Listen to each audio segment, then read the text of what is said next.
Praise the Lord. प्रभूच्या नावाला धन्यवाद देऊया, प्रभूची स्तुती करूया.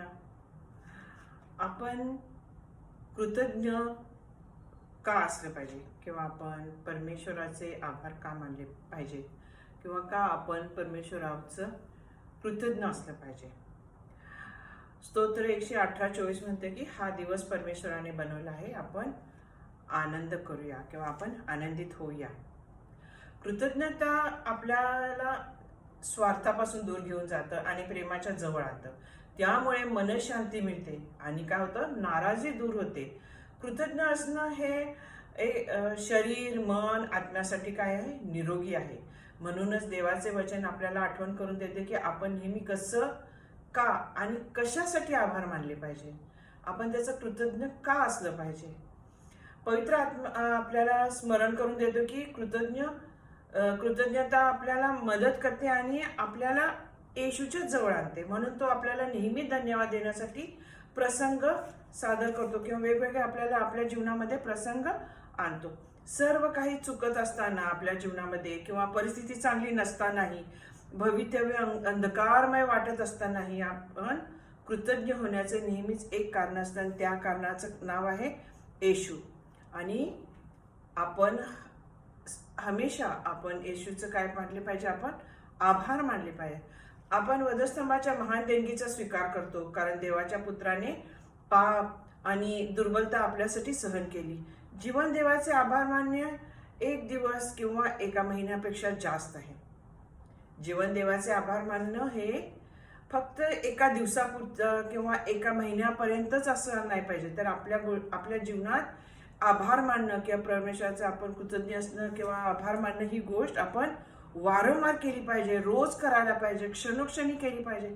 आपल्याला परमेश्वराने हा श्वास दिलेला, आपण त्याचे धन्यवाद केले पाहिजे. चांगलं वाईट चढ उतार, आपल्या नैसर्गिक प्रतिसाद देवाला काय करतं, कृतज्ञ असलं पाहिजे. आपण हमेशा काय केलं पाहिजे, प्रार्थना केली पाहिजे की आम्हाला वारंवार आठवण करून दे की, आणि आपल्याला वारंवार आठवण करून देते की पवित्र आत्मा आम्हाला काय मार्गदर्शक आहे म्हणून पाठवलेला आहे. आणि यासाठी आपण काय केले पाहिजे, हमेशा आपण परमेश्वराचे धन्यवाद दिले पाहिजे. आमचं जीवन आणि शब्द इतरांना मार्ग दाखवणारा प्रकाश असू दे, म्हणून काय केले पाहिजे, आपण परमेश्वराच्या नावाचे धन्यवाद मागितले पाहिजेत, आभार मानले पाहिजे.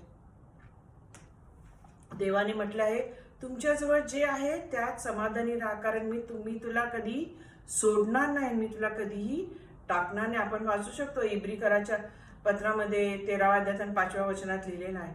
पवित्र शास्त्र आपल्याजवळ असलेल्या प्रत्येक गोष्टीबद्दल काय करतं, कृतज्ञता बाळगण्यास आणि समाधानी राहण्याचे आवाहन करतं. आपलं कुटुंब, आरोग्य, अन्न, पाणी आपण आपल्या प्रियजनासोबत काय करतो, वाटतो नाही का. आपण शेजाऱ्यांबरोबर किंवा आपल्या प्रियजनासोबत आपण वाटतो. आणि अर्थातच आपलं जीवन या सर्व गोष्टी परमेश्वराकडून मिळालेल्या काय आहेत, मौल्यवान भेटवस्तू आहेत.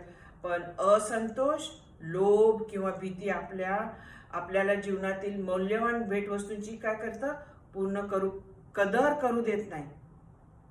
आणि ह्या सर्व गोष्टी आपल्याला कोण आपल्या जीवनात आणतं, तर सैतान आणतो. कोणता, असंतोष, लोभ आणि भीती. आणि आपल्याला परमेश्वरापासून दूर नेतो आणि त्याचे आभार मानण्याचं आपण काय करतो आणि कृतज्ञ असण्याचं आपण सोडून देतो किंवा आपण करत नाही. भविष्यात काय आहे आम्हाला माहीत नाही, आपल्याला कदाचित कठीण काळातून जावं लागेल किंवा त्याहून वाईट, परंतु देवाची मुलं या नात्याने आपल्याला त्याच्यावर निरंतर प्रेमाची आणि काळजीची खात्री आहे. आणि या संकटमय जीवनात परमेश्वरच आपला काय आहे, मदतनीस आहे. तो कोण आहे, आपला मदतनीस आहे. आपल्याला तो मदत करणार आहे. आपण त्याला हाक मारतो, आपण त्याला आरोळी मारतो, त्यावेळी तो आपल्या प्रार्थनेकडे आपले कान असतात आणि तो आपल्या प्रार्थनेचं काय करतो, उत्तर देतो आणि आपल्याला तो काय करतो, मदत करतो. मानवतेला तारण देण्यासाठी येशूला जे काही त्याग करावं लागलं, त्या सर्व गोष्टीवर जर आपण पुरेसं मनन केलं तर कदाचित तुम्हाला आणि मला त्याच्या बलिदानाची महानता समजेल. सर्वांसाठी त्याने दुःख भोगून आणि मरण पत्करून अनेक जण त्याला नाकारतील आणि त्याच्या बलिदानाचा तिरस्कार करतील. हे जाणून त्याच्या हृदयातील वेदना पाहिल्यास कदाचित आपण त्याची महानता समजून घेण्यासाठी आपण त्याच्या जवळ जाऊ. हो, आज प्रभू आपल्याला म्हणत आहे, तुम्ही माझ्या जवळ या आणि त्यांनी आपल्यासाठी जे काय केलेलं आहे, जे बलिदान केलेलं आहे, ते सर्व आपण काय केली पाहिजे, त्याची जी महानता आहे ती समजून घेण्यासाठी आपण त्याच्या जवळ गेलं पाहिजे. आणि आपण प्रार्थना केली पाहिजे की आमचा विश्वसनीय कोण आहे, सहाय्यक आणि संरक्षण असल्याबद्दल आपण परमेश्वराचे आणि येशू ख्रिस्ताचे काय केले पाहिजे, धन्यवाद मानले पाहिजे. आम्हाला समाधान आणि आभाराचं हृदय दे म्हणून आपण काय केलं पाहिजे, परमेश्वराकडं मागितलं पाहिजे, नाही का. आपण हमेशा धन्यवाद दिले पाहिजेत.